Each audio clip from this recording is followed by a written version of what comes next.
Hello, and welcome to the 18th episode of the Pure Michigan Properties Podcast. My name is Dylan Mostyn, and I am here with my fabulous co-host, Shalaunda. Wait a minute, Dylan. You said episode 18. 18.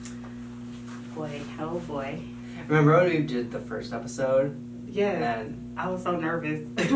I was too. I mean, the first one always is like an experience for sure. I'm just sitting here in wow though. What are you out about? I'm wow, 18 episodes in, and I'm just excited for what is done for us and the image that is helped create, and then just being able to give back to others. I think so too, especially, I mean, based off the feedback that we've been receiving from our friends, family, colleagues in our office. So it's been great so far, and just even, I think it's put a kick in my ass to start like learning more stuff. Okay. Genuinely, even just like around the realm of real estate, like you know how we went last week to Home Depot. Yes. They're just like that forced us to go out and learn, so we can articulate that back for the podcast ourselves. Absolutely, and so it's always it's not.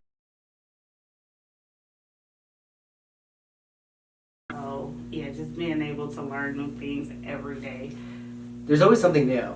Always something new. And I was actually just talking about this with my dad last night at dinner. He was like, there's some professionals in their industries who think they know it all. If you do, you're in trouble because you don't know it all. Yeah, you're in big trouble, because one thing, change is constant. Oh, forever changing. If not, then be a CPA. Exactly. I mean, at that point, that's probably the industry for you, right? Right. So do you want to introduce the topic for what we're talking about today? So today's topic, will be about the NAR lawsuit. Okay. So many of you, or everyone, has been hearing about the National Associations of Realtors lawsuit as it regards to commissions, things like that. Has that been ever brought up to you, either by like your clients, your friends, your family? What's the conversation looking like? So yeah, actually my brother, he lives out in California. Okay. And he called, and when he called and we had a conversation, that was one of the things that he brought up. He mentioned, and so that conversation was just educate him on what we're seeing change in the industry. Okay. Such as decoupling the commissions, pretty much. And so what that means is for selling agents and buyer agents is there won't be any more compensation listed on the MLS. Correct. So we have to reach out to the other side of the transaction listing agent or selling agent and ask, hey, are you all cooperating with, I just think it's funny, agency, to be honest, that the one place where like find everything is the MLS, and now that field is being taken out. But I think it's just the funniest part about it is we could still advertise it other places. We just can't put it in the MLS. So if we had our own personal websites, we could do that. We could send an email to someone. We can tell them over the phone. We just can't post it in the MLS. And so one thing that I learned is that this isn't new to the industry, because commercial real estate, this is what they do. They negotiate their commissions behind the MLS and behind these platforms. So it's not new, it's just how we pivot. It's just a shift in the... Yeah, it's just a shift in making sure we educate our clients. Yeah.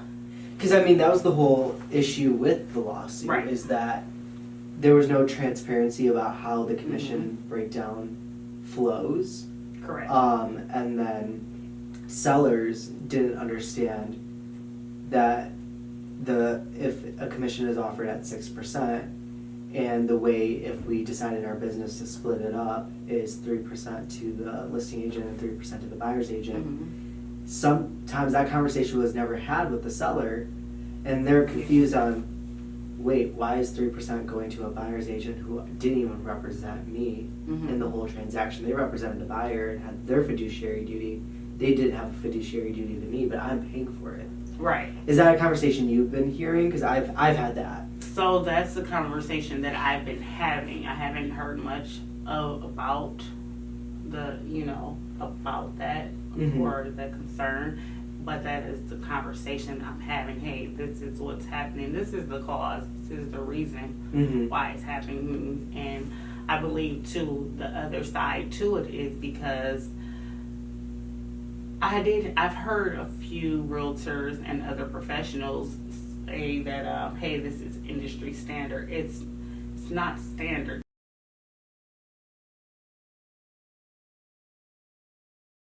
Office policy, this is what we charge and why we charge. And I think that's where that misconception, or that, information was misconstrued at that point. Correct. Yeah. And I think genuinely it just comes down to a lack of education on the realtor's part to educate their clients on how it's broken down and honestly why it's broken down. Because for our office, we have an office policy that we do cooperate with the alternative realtor, and we pay out 3% to them. That's not an industry standard, and we can't even say that because everything is negotiable. And I think that's an issue that agents don't explain to their clients, that, oh, we charge a flat fee or a flat commission rate of 3%. But they'd never explain to their client, like, that's the 3% or the 6% on the listing side, let's say, that's not just a standard, right? I mean, if a seller says, I don't want to pay 6%, that's a different conversation. It might not be the end-all, be-all. And the funny thing is, too, there was, even the president had something to say, and when he spoke, the ideal was kind of twisted. He'd expressed that this was the first time buyers and sellers will be able to negotiate the commission on residential properties, and if that's been his experience,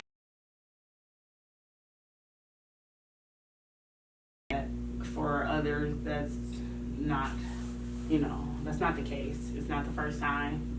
You can negotiate anything at any time. Yeah. Now, who's to say you get it? But that's the thing. It's like, listen, if you're asking for something, it still could be a yes or a no. Absolutely. But I think on the client's aspect, they just never understood that they had that power to say, no, wait, hold on, I want to negotiate a better deal for myself.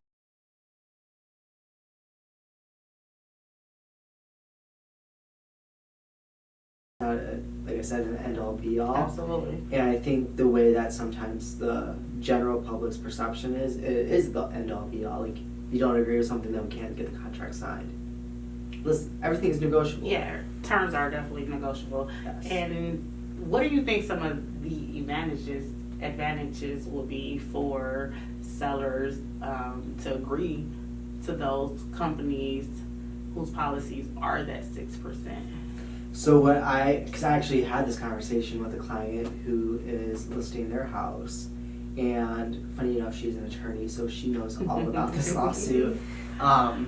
She's like, I've heard about the lawsuit, I wanted you to explain it to me, because I want to hear your perspective on it. Absolutely. And the way I explain it to people is that it helps with the sale of your property. It really does. To me, it's more of the marketing behind getting your property sold at the end of the day. And what I mean by that is, for me, my definition of marketing is putting a product or a service in front of the right people. It's not just advertising it to the general public. It's getting in front of the right faces. Absolutely. And getting in front of the people who are ready, able, and willing to buy this house. So I explained it like that. I was like, it's really just like a marketing, what's the word?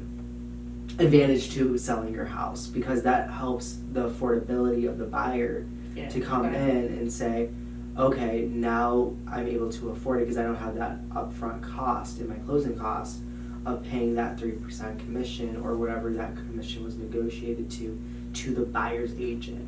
Which now, because if they're able to not have to pay for that commission, then that means maybe they can get into that higher price point of a listing house, which can ultimately end with a great deal for my seller. Yeah, absolutely.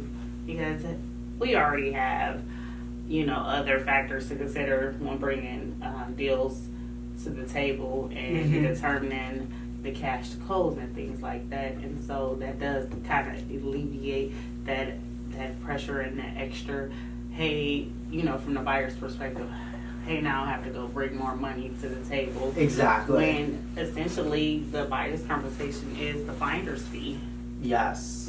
I love the way you put it. Yeah, the finder's fee. Sorry. Yeah. Oh no, you're good. It's the finder's fee, and so I think when sellers are the conversation, that we're having when we sit down with sellers, that they are understanding, hey, we want a vetted buyer to walk through your property and not just anyone out house shopping on a Sunday because it's nice outside and your home is listed. Exactly. And so they've been wanting to, but they are not in a position to even know if they're ready, willing, and able to. Yep. And so now they're wasting your time. Love the way you said vetted, which go into more about what a vetted client looks like. Yeah, a vetted client looks like one who has already gone through the pre-qualification and pre-approved process.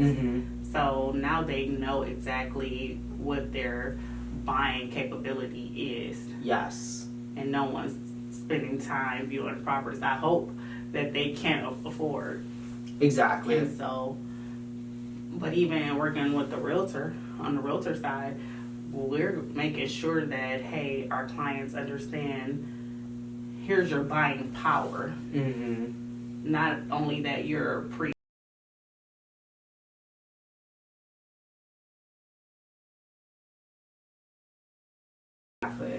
And I think ultimately that could be the end all be all for a deal, because if you don't have a vetted client who has gone through buyer's consultation so their agent knows what they're looking for, because you're not just bringing in someone who's going to walk in your house, look around, snoop around, to be honest, and then figure out, oh, this doesn't even work for the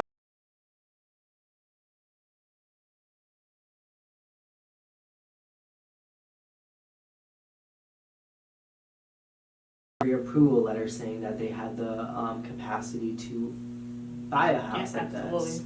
And then at the end of the day, it's the communication with the lender, through the agent, through the buyer, which having all those steps already checked off before they even submit an offer to our house or even look at the house, that alleviated so much just stress on the listing side of the whole process. And that's where I think whatever is justified for our office is 3% to the buyer's agent. Correct. That's how I justify that, because I'm like, as a seller, you don't want to do all that. You don't want to go out and try to find a buyer who now you have to go check mark. You're doing double the duty for. And that's the one thing too that I don't think that clients understand. As a listing agent, you want the services to represent both the buy and sell side, and that's a dual agency. Yes. Now that also requires me to do, like you said, double duty, and so not a bad idea, by the way. No, it's not a bad idea. Honestly, dual agency. Some people like it, some people don't. I think it depends on the situation. Okay. Yeah, true. And but to add to the point, it was saying, like, to wrap it around, hey, there are agents out here who already have clients in their pipeline who may be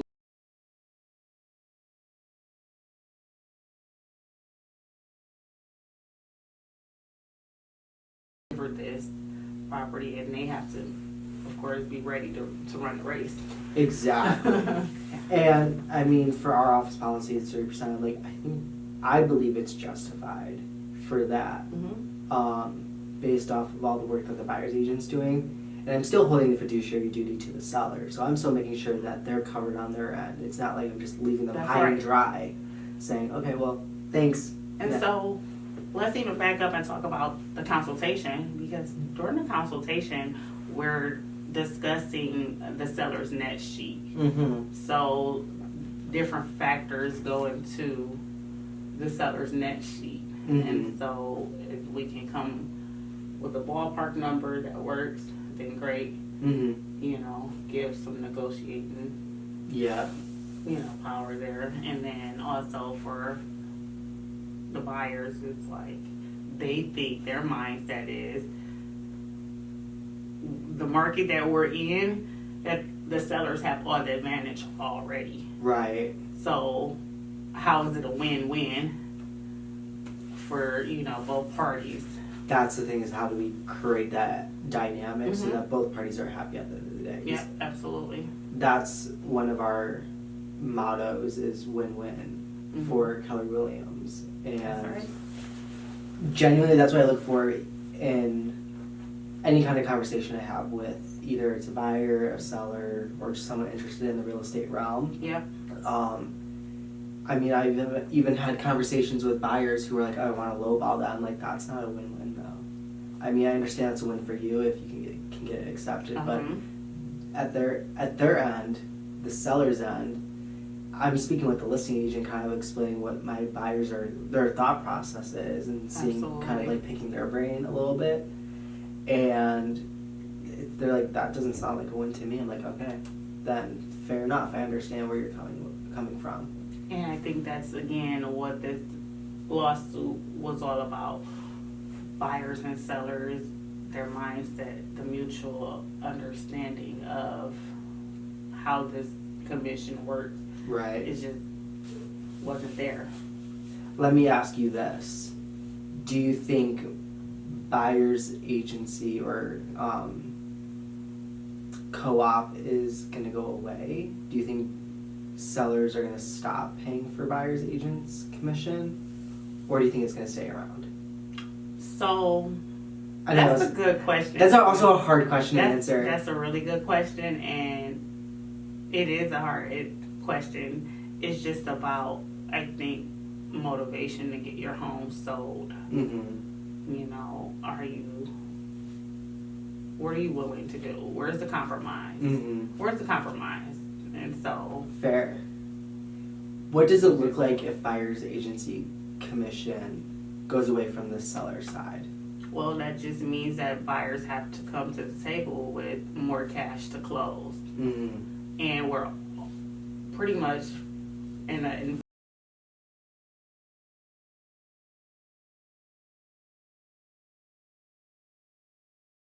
for buyers, or do they continue to find other alternatives?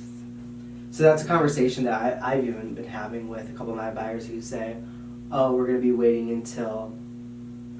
Nearby. If you have to take that, go ahead. No, we're good. Okay. I'll call back. Okay. Let me silence it. You're good. But this is my financial advisor guy, so... No, we're good. Okay. I mean, I've been having conversations with my clients who say I'm looking towards the summer, because when I was talking with my client who's the attorney, she's like, it's going to be signed off. Because right now it's not even it's been talked about, but it's not signed off. It's not signed off yet. So it's not in effect, or it's not approved to get into effect yet. But based off the conversations and the way it's been going, is that it's going to go into effect. Right. And it's expected to go into effect mid-July. Yes. And so let's get prepared. So yeah, that's, I think, especially for our buyers, it's important to kind of understand, to explain one, agency. Yes. I think that's the most important part about this whole lawsuit at the end of the day, is what do I do for you as an agent? Am I your seller's agent, or your listing agent, your buyer's agent? Am I a dual agent? What's a transaction coordinator? Like, let me go through each one of those, and so you understand on your behalf what role I play for you. Right, absolutely. And then how does that look like? What do I do? What do I not do? Because I think even before the whole commission Because agency doesn't have to do anything with commission. No, it does not.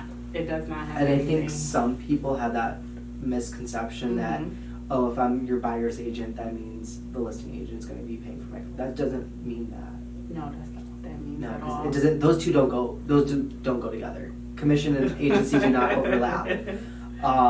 But I like to explain, as your buyer's agent, this is what I do for you. This is what I don't do for you. This is what I charge based off the value I provide to you, and that's a conversation I'll have with my buyers. Absolutely. And then after that, I kind of I will literally pull up a MLS ticket, and I'll say, this property is offering buyer's agency commission. This one is not. This is what it looks like if they're not paying the commission. I'm going to be contractually obligated to come to you and say, this is what you owe me at the closing table for the services I provide you. Is that okay?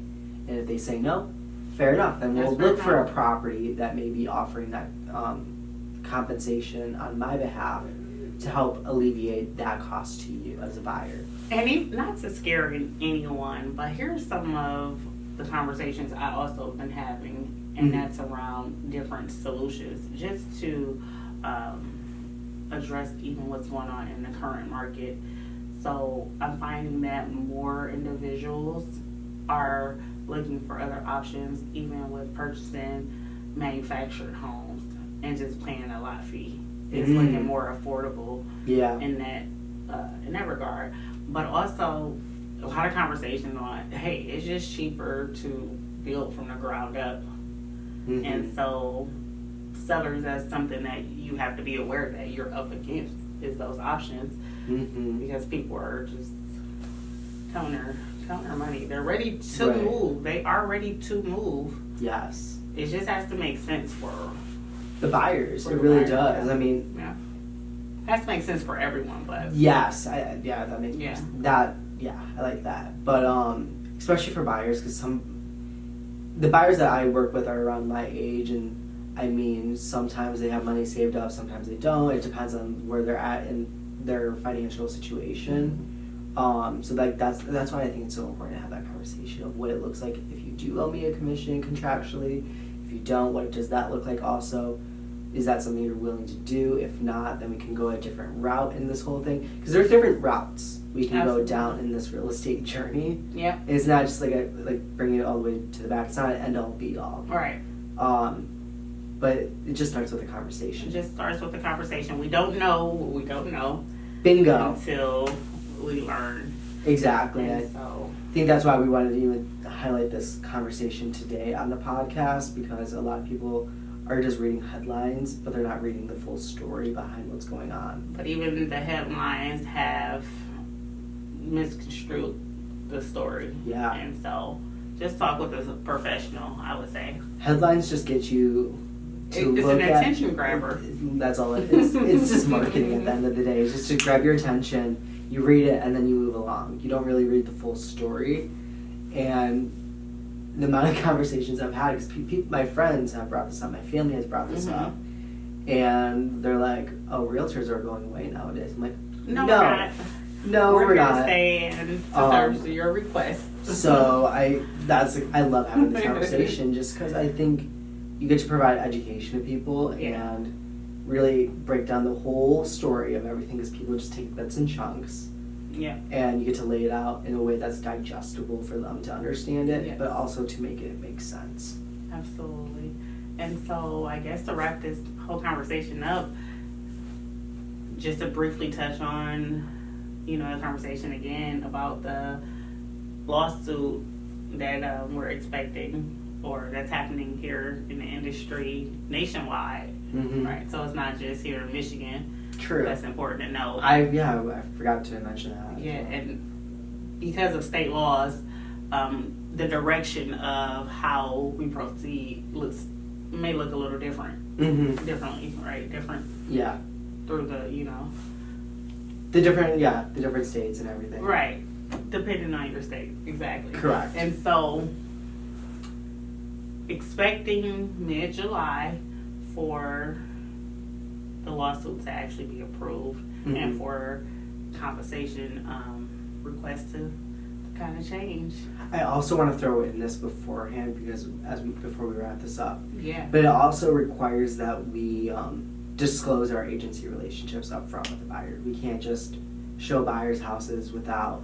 Oh, that's right. Yeah. I totally forgot about that aspect. That's right. Yeah. Yeah, we can't show you a house without you being represented under contract. Well, at least having that disclosure signed, absolutely. saying that this is the agency relationship we have. That's it. Because it just provides transparency between the buyer and their agent. Because some people don't understand who represents them in the transaction, and that's not even dealing with the commission. It just deals with representation. Yeah, absolutely. And I think that's the whole root of this whole lawsuit is the representation, because people don't understand how they're being represented in a transaction. I mean, if you probably ask someone like, "Oh, who represented me?" Some people probably don't even have an answer for you. And so, just really quickly, right? Yeah. Before we get out of here, in your business, how do you plan on moving forward? Do you plan Nothing's on changing. Yeah. I mean, to be honest, I think because we got in and around the same time. Really did learn from the best. Absolutely. Our broker Pete, and then we also have coaches, mentors, other people in our office. Yes. Who taught us how to do the business right. Rather than do.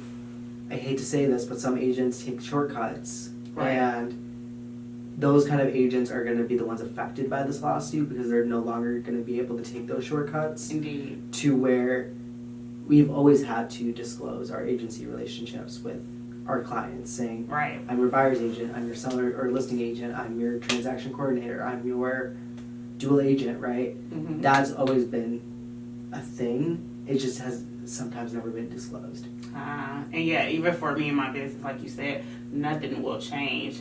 We're already having that agency disclosure conversation. We're already having a conversation before we ever even go to see a property. So we're doing it the right way. Yep. Nothing's changed with us. That's right. For some agents, it will change though. But when it's done the right way, I guess. Genuinely, especially with your biggest invest or transactional opportunity, you want to do it the right way. You do not want to take shortcuts because shortcuts end up becoming problems later down the road. Yeah. And honestly, no offense to anyone who does take the shortcuts, but I'd rather just not deal with those headaches later. Yeah. I'd rather do the hard work in the beginning, get it done, and have a happy transaction. Well, and two, knowing what your realtor's standards are, for me, I'll deliver that standard service to everyone, so my process, it doesn't change. Mm-hmm. So you know what that expectation is up front. So, all right, let's get out of here. Let's wrap it up. So thank you for joining us on the 18th episode of the Pure Michigan Properties Podcast. Governor Whitmore, we're still waiting for you, so we'll see you hopefully sooner rather than later. Hashtag the governor, you guys. And then also don't forget about it was the flower market, right? Yeah, Flower Day down at the Easter Market. I did forget the date, which it is in May, and it's at 7 a.m. and it typically takes place. Is it the first? I think it's the first. I don't want to misspeak. So, matter of fact, we'll bring that information to you at a later date. But thank you guys for joining us. We will see you next week. Bye. Bye.